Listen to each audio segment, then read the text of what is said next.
তুমি আমার সাথে প্রেম করার যোগ্যতা রাখো? আমার ফ্যামিলি ব্যাকগ্রাউন্ডের কথা জানো? একটা চাষার ছেলে হয়ে তুমি আমাকে কখনো আর কাউকে কিছু বলবো না। কোথায় যাচ্ছ? বসো বসো। কিছু না খেয়ে যাবে? আচ্ছা, আপনি বারবার আমাকে ফোন করেন না। আমি তো আপনাকে বলেছি যে আপনি যাকে খুঁজছেন আমি সেই মানুষ না। কিন্তু আমার মেডিকেল ফাইলে তো আপনার নাম্বারটাই দেয়া। নাম্বারে কত ভুল হচ্ছে। অযথাই মানুষকে বিরক্ত করবেন না। আচ্ছা রঞ্জু ভাই, তোমাকে আমি অফিসে আসতে বললাম। কারো অফিসে যেতে খারাপ লাগে। হুট করে চাকরিটা চলে গেল। কবে? তুই কোভিড পজিটিভ হয়ে হসপিটালে ভর্তি হলি। ভাবলাম যাবার আগে একবার দেখা করে দিই। এই শহর ছেড়ে চলে যাচ্ছে। মানে তুমি এরকম একটা ডিসিশন নেবার আগে আমাকে জানাবা না? বাড়িওয়ালা ভাড়ার জন্য তারা দিচ্ছে। এত কষ্ট করে এই শহরে থাকার কোনো মানে হয় না। অনেক কষ্ট হচ্ছে জানিস। কতগুলো বছর এই শহরে বল। এই শহরের রাস্তাঘাট, অফিস সব ছেড়ে চলে যাচ্ছে বুঝলি। কিন্তু আমি যে কি করবো? রঞ্জু ভাই, তোমার মনে আছে আমি ঢাকায় এসে প্রথম তোমার ওখানে উঠেছিলাম? আমার তখন নতুন চাকরি, 2 রুমের একটা বাসা। আমার ঢাকায় থাকার কোনো জায়গা নেই। প্রায় 1.5 বছর তোমার ওখানে ছিলাম। আর এই তুমি এখন এই শহর ছেড়ে চলে যাবে, আমি না মানতে পারছি না। আমার জন্য ভাবিস না, গ্রামে গিয়ে নতুন ভাবে বাঁচবো। কফি অর্ডার কর, খেয়ে চলে যাই। কিরে, কেটে দিলি কেন? রায়া, আমি তোর কিন্তু একদিন বলেছিলাম ওই মেয়ে একদিন তোকে খুঁজবে, মনে আছে? চিত্রা আমি নিশ্চিত। আর তাছাড়া ওর ভয়েসটা তো আমি চিনি। এত বছর পর একটা মানুষের ভয়েস তোর মেমোরিতে আছে? বাবা যা যা বলেছে সবকিছুই শিহাবের সাথে মিলে যায়। এটা শিহাব ছাড়া অন্য কেউ হতেই পারে না। কিছু একটা কর। কফি খেতে ডেকেছিস, আগে কফি খাওয়া। তুই ওর সাথে দেখা করতে চাচ্ছিস কেন? 4-5 বছর আগে ওর সাথে তুই যা করেছিলি। ভাবতে চিত্রা, আমি একটা দুঃস্বপ্ন থেকে জেগে উঠতে চাইছি। একটি মহামারী এসে পৃথিবীর সবকিছু কিভাবে বদলে দিল দেখ। মানুষের জীবন যে কতটা ঠুনকো সেটা এখন আমি খুব ভিতর থেকে বুঝতে পারছি। কি ভয়ঙ্কর ঘৃণা ছিল আমার মধ্যে। কিরকম অহংকার একটা মেয়ে ছিল আমার।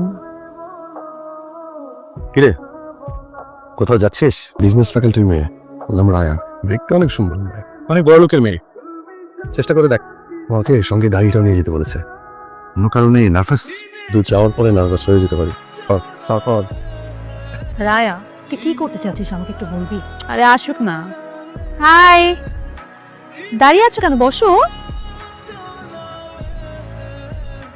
প্রায় আমাদের ফ্যাকাল্টির সামনে গিয়ে দাঁড়িয়ে থাকো।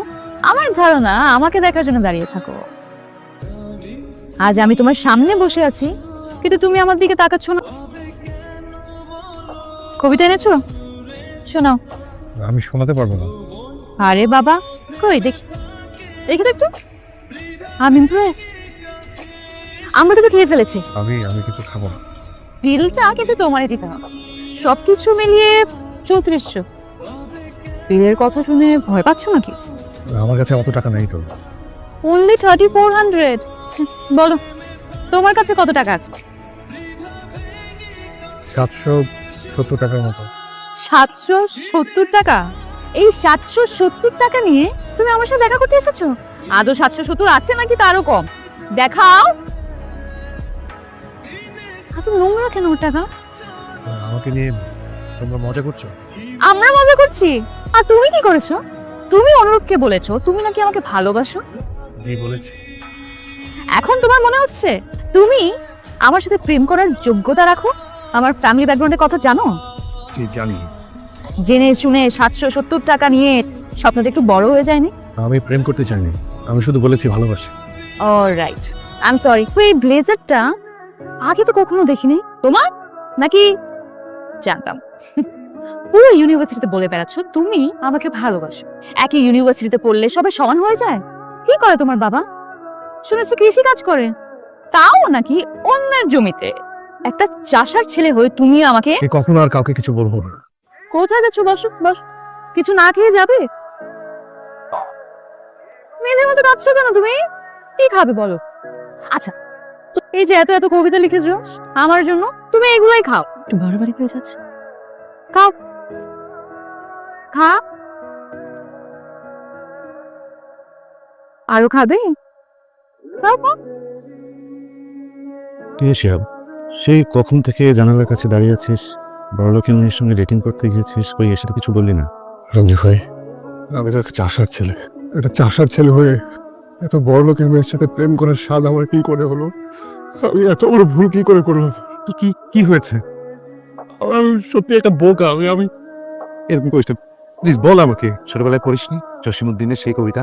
এই গায়ের এক চাষার ছেলে, লম্বা মাথার চুল, কালো মুখেই কালো ভ্রমর, কিসের রঙিন ফুল, জালি লাউয়ের ডগার মতো বাহু দুখান সরু, জনম কালো মরণ কালো কালো ভুবনময়, চাষিদের ওই কালো ছেলেই সব করেছে জয়। সব করেছে জয়। একদিন ওই মেয়ে এই চাষার ছেলের পথ চেয়ে বসে থাকবে। আমার কথা মিলে গেল তো, ওই রাজকন্যাই আজ এই চাষার ছেলেকে খুঁজছে। গল্পটা বল শুনি, তোকে খুঁজছে কেন?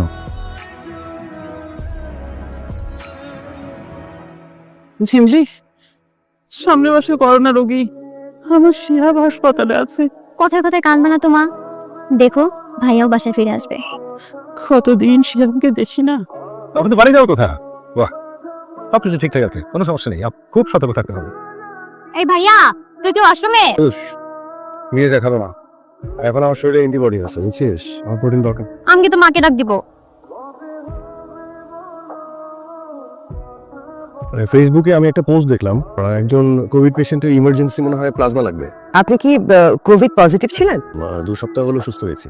পেশেন্ট আপনার কি হল? আমার বসের মেয়ে। কখন লাগবে? আমি কালকে আপনাকে নিয়ে আসবো। আচ্ছা, তাহলে আমি আমার ঠিকানাটা আপনাকে টেক্সট করে পাঠিয়ে দিচ্ছি। আমার নাম Shihab. Thank you so much. আমার অবস্থা কি অনেক খারাপ। মনে সাহস রাখুন, আপনাদের একটা গুড নিউজ আছে, প্লাজমা ডোনার পাওয়া গেছে। আমাকে তাহলে বাসায় নামিয়ে দিন। স্যার একবার আপনার সঙ্গে দেখা করতে চান। কেন? স্যার হয়তো আপনাকে সামনাসামনি থ্যাঙ্কসটা দিতে চাইছেন। ঠিক আছে। Good afternoon. আসসালামু আলাইকুম। আমার মেয়ের ছবি, একমাত্র মেয়ের ছবি, যার জন্য আপনি প্লাজমা দিয়েছিলেন। Thank you. আপনার জন্য কিছু করতে পারলে আমার ভালো লাগবে। কোনো কিছু পাওয়ার উদ্দেশ্যে আপনার মেয়েকে প্লাজমা দিই। এই 2 সপ্তাহ আগে আমি সেখানে ভর্তি ছিলাম। আমার জন্য যদি কারো জীবন বাঁচে, সেই জায়গা থেকে আসলে প্লাজমাটা দেয়া। তবু আমি যদি তোমার জন্য কিছু, সরি, তোমাকে তুমি করে বলতে পারি? নিশ্চয়ই পারেন। আমার না অনেক বড় কোনো শখ নেই, আমার স্বপ্নগুলো খুব ছোট ছোট। আমার এমন কোনো বড় শখ নেই যেটা আপনি পূরণ করতে পারেন। আমার বাবা একজন কৃষক ছিলেন, সেই অর্থে আমি একজন চাষার ছেলে। তুমি কি কোনো কারণে আমার উপর রেগে আছো? না, হ্যাঁ তাই তো। সত্যি কথা বলতে এই শহরে আপনাদের মতো অনেক মানুষ আছেন যারা আসলে আমাদেরকে মানুষ বলে গণ্য করতে দ্বিধাদ্বন্দ্বে ভুগেন। সব মানুষ একরকম হয় না। আমিও গ্রামের ছেলে। এনিওয়ে, তোমার প্রতি আমার অশেষ কৃতজ্ঞতা। আমার মেয়েটা যদি বেঁচে ফিরে আসতে পারে, আমি মনে করব তোমার জন্য নতুন জীবন পেল।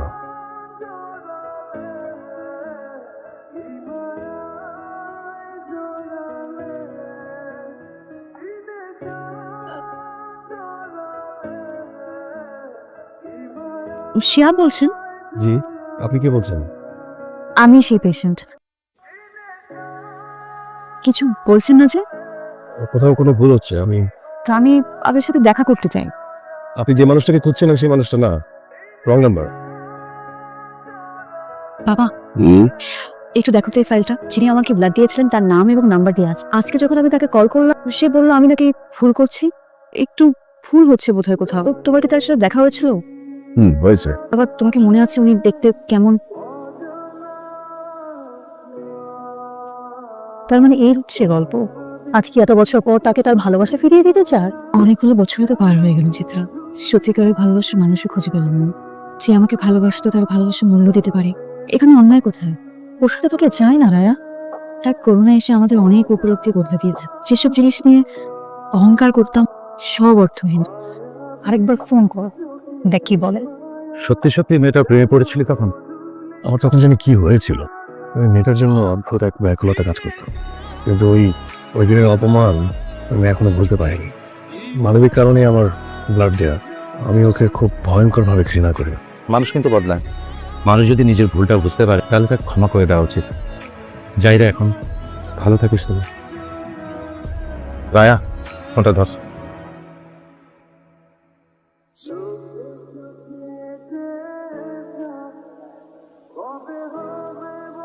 কেমন আছো শিহাব? আমাকে চিনতে পারছো তো? চিনতে পারবো না কেন? ব্লাড দেওয়ার সময় জানতে না যে আমি পেশেন্ট? না, জানতাম না। পরে তোমার বাবার সঙ্গে দেখা করতে যেয়ে তোমার ছবি দেখেছি। জানলে ব্লাড দিতে না? আমি অতটা অমানুষ না। জীবন বাঁচাতে গিয়ে শত্রু মিত্র কেন ভাববো? আমি তো মানুষ। অবশ্য তোমার চোখে হয়তো এখনো সামান্য চাষার ছেলে। Shihab, I am sorry. আমি জানতাম এতটুকু বলার জন্য এসেছো। এরপরে যেটা বলবার সেটাও জানি। আমাকে কি এখনো আগের মতোই ঘৃণা করো? আমি যে নতুন একটা স্বপ্ন দেখছি, আর আমার এই স্বপ্নটা কিছু তুমি পূরণ করতে পারবে। আমাকে নেবে তোমার সঙ্গে, সে জীবনটা আমি তোমার সাথে কাটাতে চাই। আগেও সিনক্রেট করেছ, আজকেও সিনক্রেটই করছো। আসে।